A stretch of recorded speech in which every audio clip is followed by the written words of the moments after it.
If we're not at a Disney park, we're dreaming about being there, and a cup of Joffrey's Coffee Disney Blend helps. But what about when you're at a Disney park?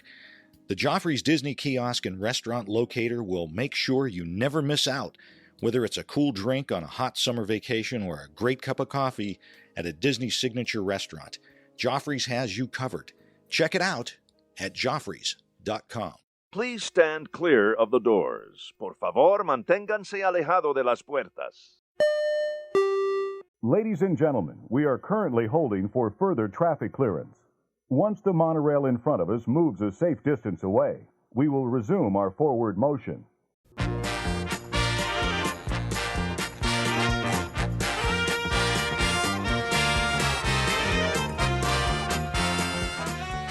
Hey everybody, thanks for joining us. I'm Tim Scott. What was the head nod for?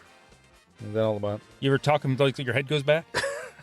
Were you falling asleep? Well, that's when it goes forward. I go forward and then go back really fast. Then I was sleeping. All right. I'm Bob Collar. Yes, you are. And welcome to Resort Loop, everybody. Look at I don't even know what's going on. See, it's not that easy to do the open, is it? I know that every time you take a hiatus. Oh.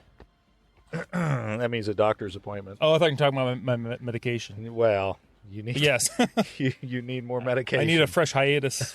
Yes, prescription of hiatus. Hey, speaking of fresh, I hope everybody was able to get in on that Joffrey's code we had. Yeah, Loop 6. Hope you're able to save 20%. It was, I got mine. I got a lot of tea this time. So you were saying. My son's into tea, so we're going to grab.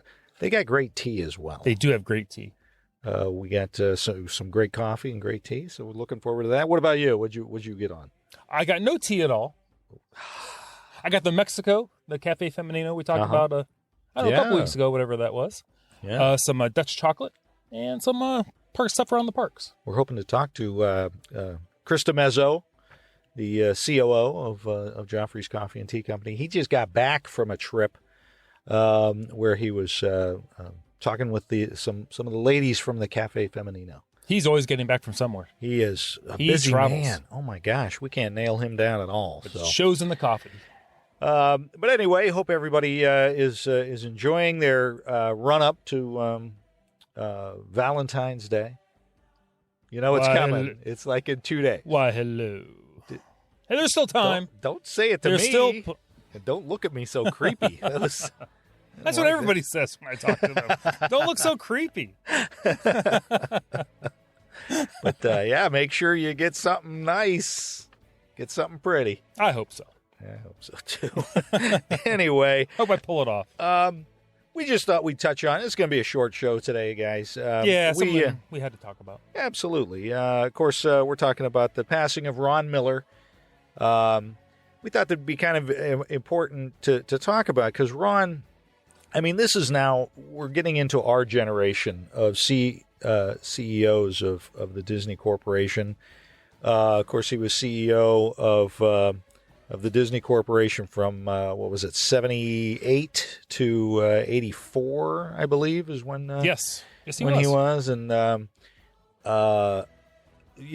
now that's our generation. I mean, that's it. That's when we started to fall in love with Disney. And hard to believe if you think about it in these terms, Tim. Mm-hmm. There have only been, including him, 2 other CEOs of the Disney Corporation. I know. In our lifetime. Exactly. So it's crazy. And in my opinion, they all did great jobs and did what they had to do in the time they were there. Right. And, of course, Ron Miller was married to Walt's daughter, Diane. I love this quote that he had. This was back in 1984 during an interview. He said, my father-in-law saw me play in 2 football games when I was with the Los Angeles Rams back in the day. Then the Rams went to St. Louis, and now they're back in L.A. But he says, in one of them I caught a pass, and Dick Night Train Lane let me have it from the rear. His forearm came across my nose and knocked me unconscious. I woke up in about the 3rd quarter. At the end of the season, Walt came up to me and said, I don't want to be the father of your children. You're going to die out there. How about you come work with me? I did, and it was a wise decision on my part.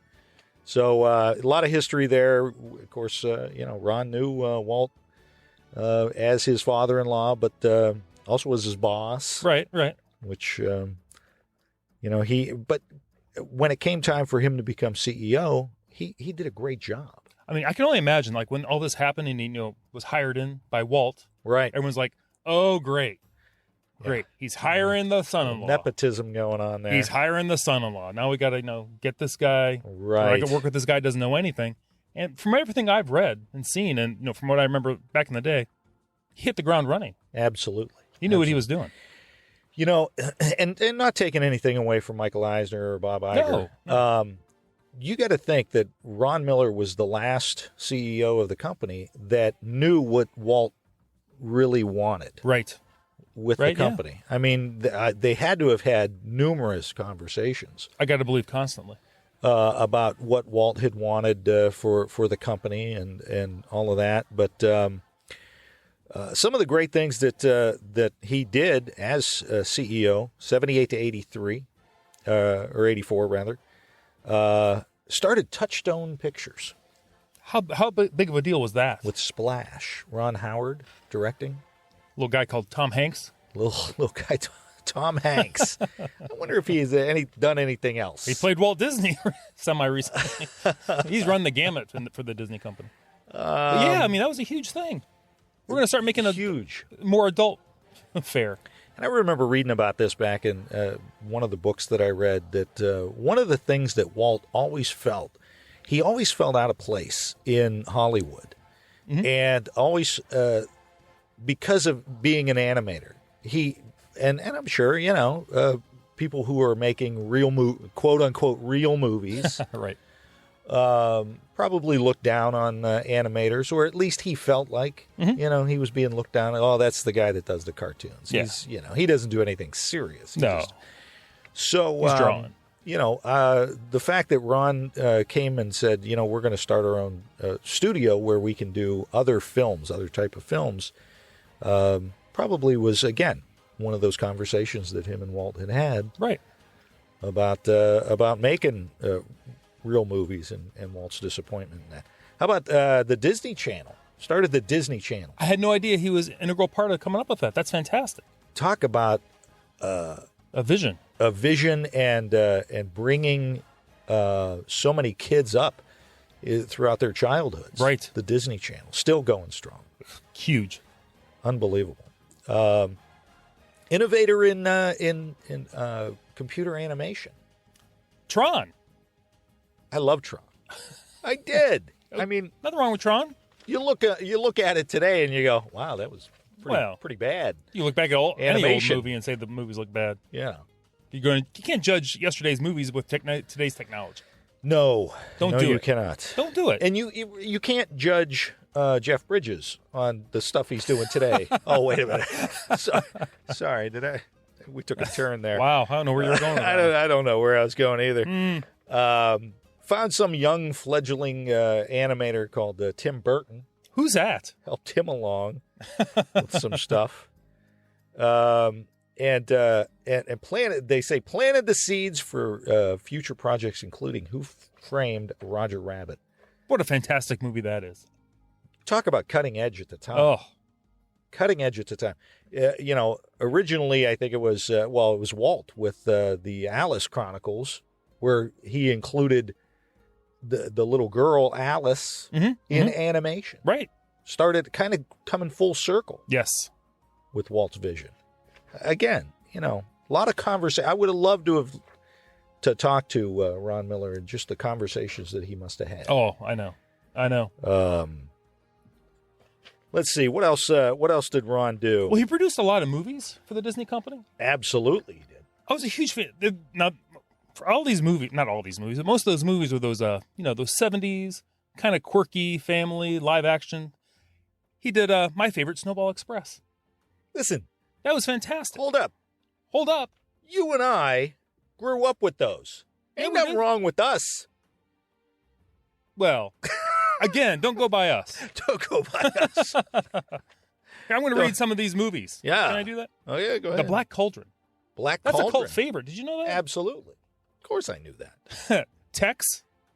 These are movies I remember when they came out. Yes. We talked about Tron. Fox and the Hound. Fox and the Hound, The Rescuers Down Under. Or Rescuers, rather. Yes. I love that movie. Everyone's favorite, Condor Man. Who? Yeah, well, they're all going to be hits. No. But it's quirkily funny. Plus, it's fun to say. Herbie Goes Bananas. Last Flight of Noah's Ark.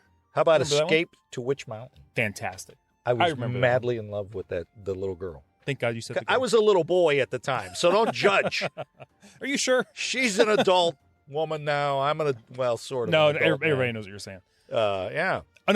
Unidentified Flying Oddball.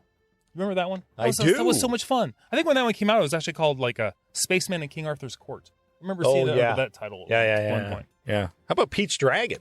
Oh, I was getting Pete's Dragon. Again, mixing animation with live action. Candle Shoe. The new Mickey Mouse Club, that was kind of a big deal. Rescuers. The list is huge. Well, and don't forget, one of the big ones that really changed a lot of the computer animation and sci-fi, The Black Hole. Right. It doesn't get enough love. No, it doesn't. I would love to see that come back in like some kind of remix. Try to reboot it again. The things they could do with that now. And of course, he had a hand in one of my absolute favorite Disney cartoons, if you will, Mickey's Christmas Carol. Oh, yes. Back in 83. Oh, right. Absolutely love that. And let's not forget, going to the parks, he had a big hand in Epcot, which opened in 82. Right. Under his leadership. And Tokyo Disneyland in Japan opened under his leadership. So, I mean, he had now there was a whole lot of problems back toward the end of his tenure, in '84, where some corporate raiders tried to take over Disney, because it was the times the economy was kind of going through a rough spot, and people just didn't have the money to spend to go to the parks and all that. So there were some corporate raiders trying to take over Disney, and that's when Roy, of course, Walt's nephew, said, "Ron, you got to go, and we've got to bring in somebody, somebody that can handle the ship in these tough times," and that was Michael Eisner.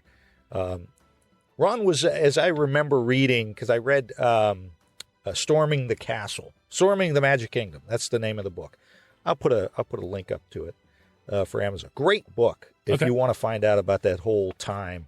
And as I recall, he was pretty hurt by having to leave the company. Oh, I'll bet. And really didn't go back to the parks for years. Right. After that, but then took over the Walt Disney Family Museum as the head of its board of directors in San Francisco there, which I'm kicking myself still that I didn't get there while I was in San Francisco. But did so much for the Disney name and the Disney family that there was no nepotism there as far as I'm concerned. The man knew what he was doing, and he took care of the company. And we've said before, Walt Disney had a knack for hiring the right people for the right job. Absolutely. Even if they didn't know they could do it. Absolutely. And I'm sure a lot of people, like you said, a lot of people were looking at him at the time thinking, this is Walt's son-in-law. We got to, No, but I think he proved himself. He did prove himself. And we have better parks for it. We have better movies for it. A lot of cutting-edge stuff that he was willing to reach out and try and do. Would we have...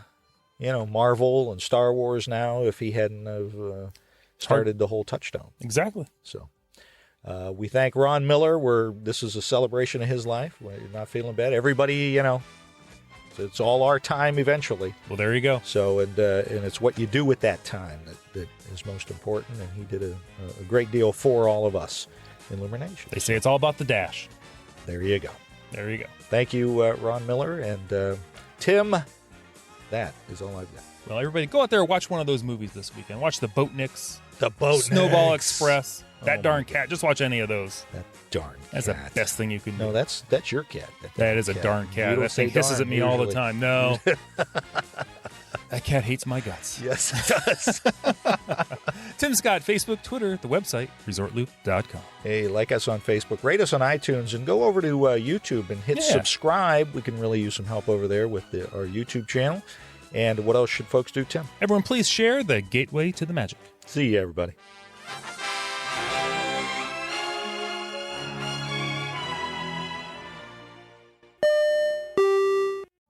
Vacation memories will stay with you and your family for a lifetime. The Resort Loop Travel Group was created with this in mind. Our fee-free services will relieve you of the stress and confusion of finding and booking the best vacation at the best price.